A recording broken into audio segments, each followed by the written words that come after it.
अस्सलामुअलैकुम, welcome back. कैसे हैं आप सब? उम्मीद है आप सब बिल्कुल ठीक होंगे। हम भी अल्हम्दुलिल्लाह से बिल्कुल ठीक ठाक हैं। तो जनाब, आपका वक्त कैसे गुज़र रहा है? हमारा तो अल्हम्दुलिल्लाह से बहुत अच्छा गुज़र रहा है।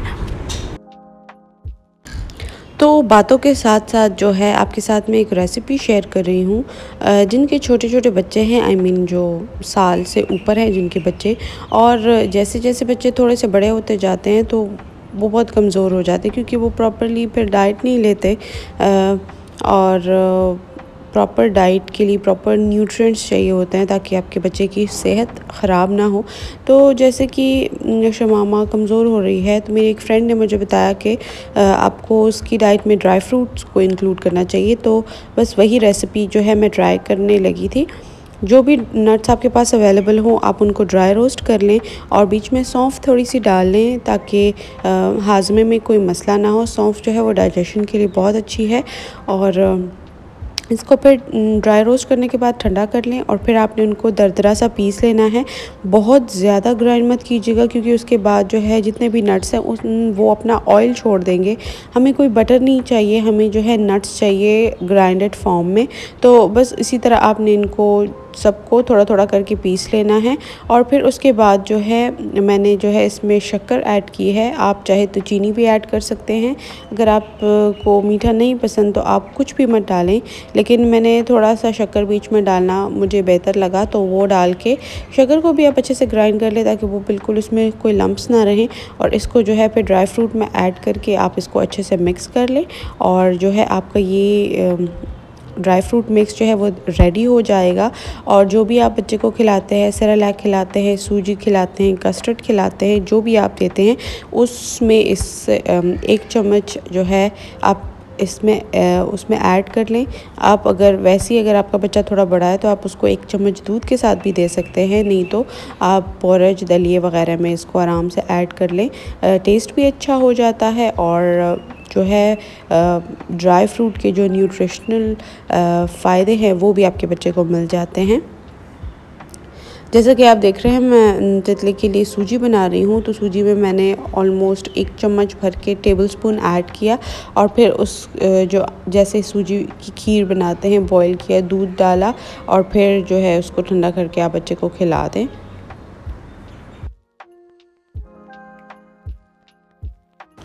बच्चों को रोज़ाना जो है डिफरेंट चीज़ दिया करें ताकि वो बोर ना हो और उनका दिल ख़राब ना हो चीज़ खाने से। मैं तो एक दिन जो है वो सूजी की खीर देती हूँ, नेक्स्ट डे कस्टर्ड दे देती हूँ, थर्ड डे फिर अंडा दे देती हूँ और फिर जो है वापस से रिपीट हो जाता है। इससे जो है वो बच्चे का टेस्ट भी चेंज रहता है। और बच्चे जो हैं मोस्टली मेरी बेटी तो मीठा बहुत शौक़ से नहीं खाती, तो मुझे बहला फुसला के जो है इसको खिलाना पड़ता है। नमकीन सॉल्टी चीज़ वो बहुत शौक़ से खा लेती है, लेकिन मीठे पे जान जाती है, तो फिर आपको बड़े ड्रामों के साथ उनको खिलाना पड़ता है। और ये यहाँ मेरे साथ बैठ के जो है वो शरारतें कर रही है और यही मैं आपको बताना चाह रही थी। आप देखिए ये अंडा नमकीन चीज़ कितने शौक़ से खा रही है माशाल्लाह। आप जस्ट एक्सप्रेशंस चेक करें।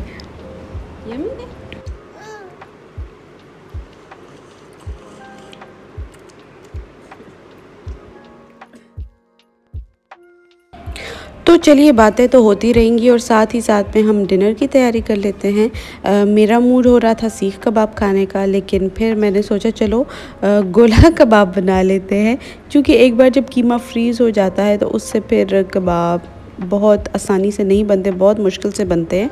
तो ये गोला कबाब भी बहुत मुश्किल से बन रहे थे। मैंने इसमें थोड़ी बहुत कॉर्नफ्लोर वगैरह डाल के इसको थोड़ा सा स्टिफ़ करने की कोशिश भी की थी, लेकिन वो फिर भी कीमा जो है वो स्टिफ़ हुआ नहीं। तो इसलिए मैंने सीख कबाब की बजाय जो है वो गोला कबाब बनाना ठीक समझा। इनको मैं पहले फ्राई कर लूँगी और फिर उसके बाद जो है कढ़ाई बनाने का मैं सोच रही हूँ, क्योंकि ये टूट रहे थे बहुत ज़्यादा। तो फिर मुझे यही ठीक लगा कि इनको मैं कढ़ाई में डाल लूँ, ताकि अगर इसका कीमा भी बनता है तो चलो कुछ टेस्ट तो होगा। सूखे कबाब तो फिर अगर हार्ड या स्टिफ़ या फर्म हालत में हो तभी आप खा सकते हैं। टूटे हुए कबाब का खाने का मज़ा नहीं होता, तो इसी वजह से फिर मैंने इनको फ्राई करके रखा और फिर उसके बाद जो है कढ़ाई बनाकर मैंने उसमें डाला और फिर हमने खाया।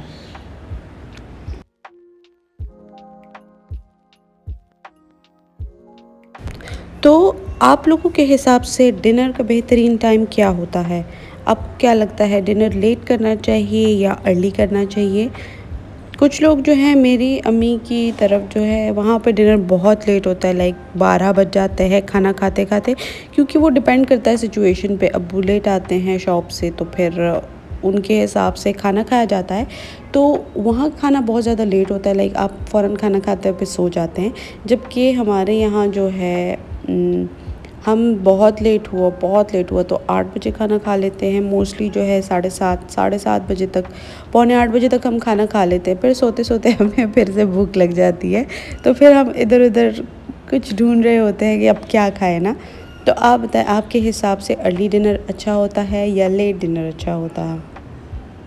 वैसे देखा जाए तो अर्ली डिनर के तो बहुत फ़ायदे हैं। आपको कम से कम सोने से 2 घंटे पहले जो है कुछ भी नहीं खाना चाहिए, क्योंकि फिर वो डाइजेस्ट नहीं होता और लोगों को एसिडिटी हो जाती है इस तरह से ना। तो लेकिन फिर मेरे ख़्याल में इतना अर्ली भी नहीं करना चाहिए कि आपको सोते-सोते फिर भूख लग जाए और आप फिर कुछ खाने के लिए लग जाएँ। लेकिन इसका यही हल है कि आप अगर अर्ली डिनर करते हैं तो फिर आपको सोना भी अर्ली चाहिए, लाइक 10-11 बजे के टाइम पे आप आराम से सो जाएँ, तभी जो है आपकी रूटीन जो है वो फिर बराबर रहती है। हमारे यहाँ तो सोने सोने में कम से कम 12 तो बज ही जाते हैं, क्योंकि बच्चे को सुलाते हैं तो फिर उसके बाद जो है आप कहीं जाके आराम कर सकते हैं। इसलिए आपकी क्या ख़यालात है डिनर पे? और अब जो है साथ में कढ़ाई में बनाने लगी हूँ। टमाटर मैंने ऑयल में डाले हैं, हरी मिर्च और टमाटर सिर्फ, और नमक मिर्च डाल के जो है इसको मैं अच्छे से टमाटर को पका लूँगी, और फिर उसके बाद जो है इसमें मैं कबाब शामिल कर लूँगी और उनको भी 1-2 बार पलट के, ताकि वो टमाटर का टेस्ट जो है वो कबाब में चला जाए और कबाब का टेस्ट जो है वो टमाटरों में ट्रांसफ़र हो जाए। और साथ ही साथ में जो है मैं रोटी बना लूँगी, और डिनर का काम से आपा जो है वो ख़त्म करेंगे। आपके गिरदोनवा में मौसम की क्या सूरत हाल है? कोई चेंज हुआ है? गर्मी में कुछ कमी आई है, नहीं आई? पेशावर और इर्द-गिर्द इस्लामाबाद वाले इलाकों में तो अच्छी खासी बारिश हो चुकी है, लेकिन लाहौर में अभी तक ऐसी कोई बारिश नहीं हुई। हाँ, बस ये है कि दिन के टाइम मौसम थोड़ा-सा ठीक रहता है, और शाम में और रात में जो है फिर वो काफ़ी सर्दी हो जाती है। और अगर एक बारिश अगर हो गई ना तो मौसम बिल्कुल चेंज हो जाएगा।